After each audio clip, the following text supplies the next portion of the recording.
Aún nos llevará tiempo procesar la inmensidad de sentimientos que hemos compartido.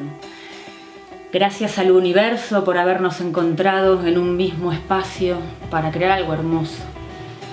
Una huella que queda en el alma para nuevos caminos. La semilla que plantamos es la intención de hacer un mundo mejor en el lugar que nos toque estar y con quien tengamos alrededor. Cada cual se ha llevado un trocito de luz a sus vidas para iluminarlas y esparcir colores. Juntos hemos sido capaces de sentir que es posible ser en libertad, con respeto y amor. Nuestro agradecimiento infinito a cada mano que se ofreció abierta y desinteresadamente a hacer posible este sueño. Con mucho trabajo, superándonos, siendo lo mejor de nosotras mismas al servicio de todas.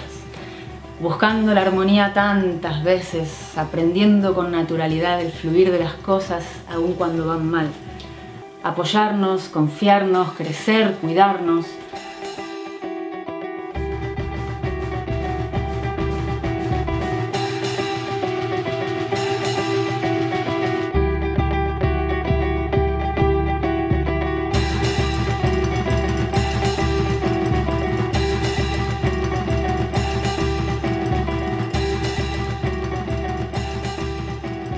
Desde las personas que organizamos este festival cada año, es un desafío al que nos lanzamos con los mínimos recursos materiales, pero con una convicción interior tan poderosa que nos mueve, que nos vence los miedos que todos tenemos, que se mezcla cada día con nuestra historia personal, que cuando se logra hacerlo real es un estallido tan grande de fuerza para seguir, que no sería posible si cada uno de los que vinieron y formaron parte no pusieran esa fe también, ese granito de arena con los que construimos cualquier cosa, lo que sea, lo que querramos imaginar.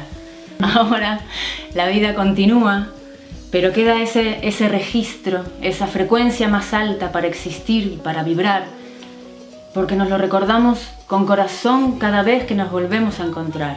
Así que, amigos, amigas, hasta la próxima.